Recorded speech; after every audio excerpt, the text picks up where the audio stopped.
Joanna May Carabena. Ako naman si Maria Shane Angelica Silingaya. At ako naman si Charles J.C. Gregorio. Ngayon ay naririto kami upang mag-interview ng isang grade 10 student at isang magulang tungkol sa pakikipagrelasyon. Stay tuned! May tatanungin lang kaming mga ilang katanungan patungkol sa pakikipagnobyo ng anak at o pakikipagnobyo. Okay. Sir, ito ang unang tanong. Anong gulang ba nararapat magkaroon ng nobyo o nobyo? In my own opinion, na siguro mas maganda kung ang edad ay nasa tamang like nag-graduate ka na sa college, so less mga 22 years old, no? Para mag-engage sa relasyon. Kasi para sa akin, no, ang pagnanobya at pagnanobya ay hindi dapat madaliin. Pwede namang mag-antay ng panahon na kung saan ready ka na dahil nga di ba ang pagnanobya ay proseso na, no, para sa pagpili mo sa magiging makasama mo, no, sa buhay mo. So kung schooling ka pa, schooling mo muna.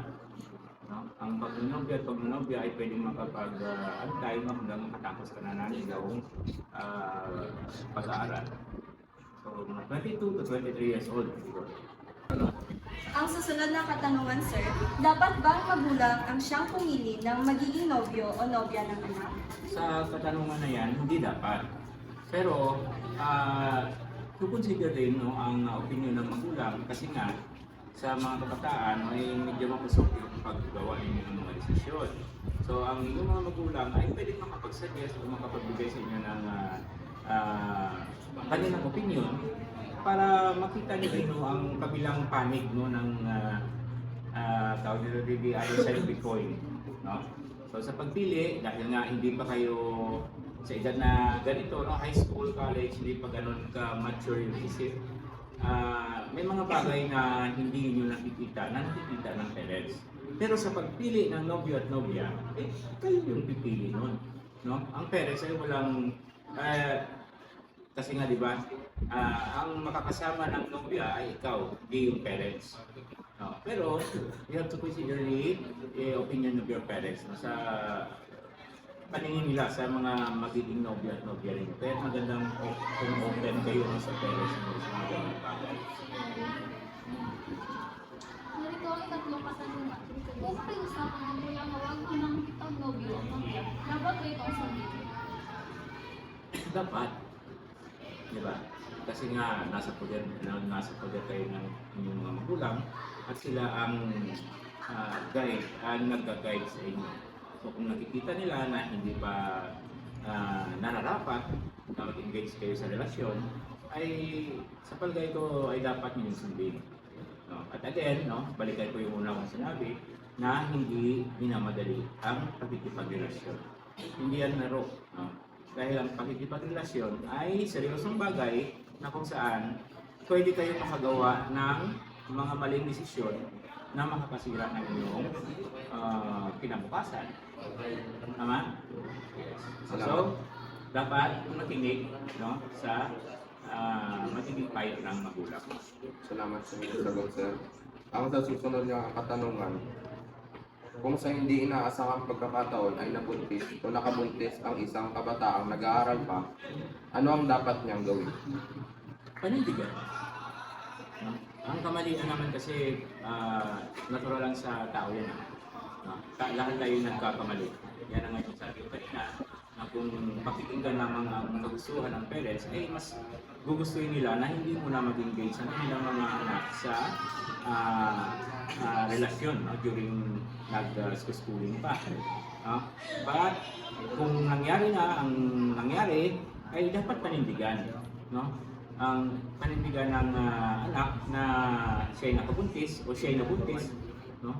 Hindi yung ipapalaglag yung anak dahil may choice siya, no? Pero ang bata walang choice, no? So kailangan panindigan, no? Kung may mali, harapin ito at hanapan ng solusyon. Hindi pwedeng talikuran at maging sa Pilipino yung talawin.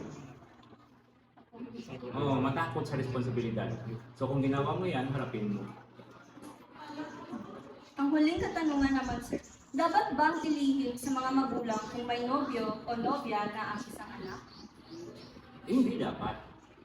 Kailihim. No? Kailangan alam ng mga magulang kung nababalitaan ninyo sa mga balita sa telebisyon, di kayo sa radyo, sa internet, na mayroong mga kabataan na nare-rape. Diba? O minsan balikan natin yung yung nakaraang question na bubuntis. Kung hindi alam ng mga magulang ang karelasyon ng kanilang mga anak, sinong papanagutin, no? sa mga negatibong pangyayari katulad noon, di ba? So mas mabuting alam ng mga magulang kung sino ang inyong karelasyon para alam din niya kung ano ang mga pwedeng kahinatnan ninyo, no? Kasama ang taong inyong pinili.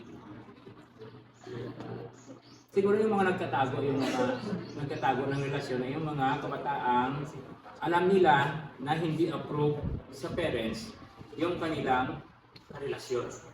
Pero kung alam naman nila na mabuting tao ang kanilang karelasyon at approve naman sa mga parents nila, siguro walang rason na itatago nila ang ganong uri ng relasyon. Okay, sir, maraming salamat sa iyong mga sagot, sir. At marami kaming natutunan sa iyong mga sagot. Maraming salamat, sir. Salamat po. Ito ang unang katanungan. Anong gulang nararapat magkaroon ng nobyo o nobya? I think around college or graduate to get sa college kay I believe nga mas mature na sanda kag mas ready dun mag-commit sa relationship kung mature dun yung age namin. Narito ang susunod na katanungan. Dapat bang magulang ang siyang pumili na magiging nobya ng anak? Hindi. Kay syempre, ikaw dapat yung mapili ka partner mo kay ang partner mo nga da is diretso na kasal kag diretso na asa maglanak ka mo. So, dapat ang palangga mo kaya pilion mo kay hindi man niya parents mo maimaw sa dang partner mo. Ang ikatatlo naman, kung makiusap ang magulang na huwag munang makipagnobyo o nobya, dapat ba itong sundin? Yes. Kay syempre, parents natong sandan as parents, gusto nang daya best para kanaton kag syempre may mas kamaan sanda sa relationship, so kailangan this Ikapat na katanungan. Kung minsan hindi nasa ang pagkakataon ay nabuntis o nakabuntis sa isang kabataan na nag-aaral ka, ano ang dapat niyang gawin? Panagutan kay syempre inobrato ng kailangan to nanda i-accept ang fact dala na may responsibility do sanda kailangan to nanda itatak sa isip da nga ang parent do sanda, so kailangan doon matuto man maging independent kay syempre parent do sanda magdepende sa nanda sa anda nga mga magulang. Huling tanong. Dapat bang ilihim sa mga magulang kung may nobyo o nobya na ang isang anak? No, kay dapat ang parent naton aware man sanda ka nga sa sulatan yung relationship. Kag siguro I think same man sa parent mas gusto man nanda kuro nga open ang anda nga bata sa kananda para mas sanda mas aware kung like din ka gaadto din ko kasi oya mo partner mo kag para man bala kung kung good ang relationship niyo kag good man kanimo ang partner mo. Sa katanungan, anong kulang na dapat magkaroon ng nobyo o nobya? Para sa akin, mas mainam na sa kolehiyo na o nasa edad na 18 pataas na magkaroon ng nobyo o nobya. Dahil sa panahon yun, mas marami na tayong karanasan at mas nagiging bukas ng ating isipan tungkol sa mga bagay-bagay. Sa panahon yun, mas marami na tayong natutunan tungkol sa ating sarili at tungkol na rin sa mga relasyon. Hello! So ngayon ako naman ang sasagot ng mga katanungan. Ang ikalawang katanungan, dapat bang magulang ang siyang pumili ng magiging nobyo o nobya ng anak? Ang pagsulong ng relasyon ay isang personal na desisyon dapat ng mga anak. Ngunit ang magulang ay maaaring magbigay ng payo at gabay din. Ang kahalagahan ay dapat na pinag-uusapan ng bukas at may respeto sa opinyon ng bawat isa. Ang ikatatlong katanungan, kung makiusap ang magulang na huwag maunang magkipagnobyo o nobya, dapat ba itong sundin? Depende sa sitwasyon. Maaring ang magulang ay may mabuting dahilan kung bakit sila nagmamahalagang maghintay ang kanilang anak bago magsimula sa relasyon. Mahalaga na bukas ang komunikasyon at nauunawaan ng mga saloobin at pangangailangan ng bawat isa. Kung sa hindi inaasahang pagkakataon ay nabuntis o nakabuntis ang isang kabataang nag-aaral pa, ano ang dapat niyang gawin? Kapag nakabuntis o nabuntis ang isang kabataang nag-aaral pa, mahirap man, dapat nilang panindigan ang kanilang ginawa. Sa tingin ko, ito ang pinakamabisang paraan upang harapin ang sitwasyon at upapakita ng pagiging responsableng tao, hindi lamang para sa kanilang sarili, kundi para na rin sa kanilang magiging anak at para sa mga taong apektado ng kanilang desisyon. At ang huling tanong, dapat bang ilihim sa mga magulang kung may nobyo o nobya na ang isang anak? Ang pagpapahayag ng relasyon sa mga magulang ay depende sa sitwasyon at kultura ng pamilya. Sa ilang kultura, ang pagpapakilala sa mga magulang ay isang mahalagang bahagi ng proseso ng pagiging kasal. Samantalang sa iba, ang mga anak ay mas pinipili na maghintay hanggang sa sila ay tiyak na sa kanilang desisyon.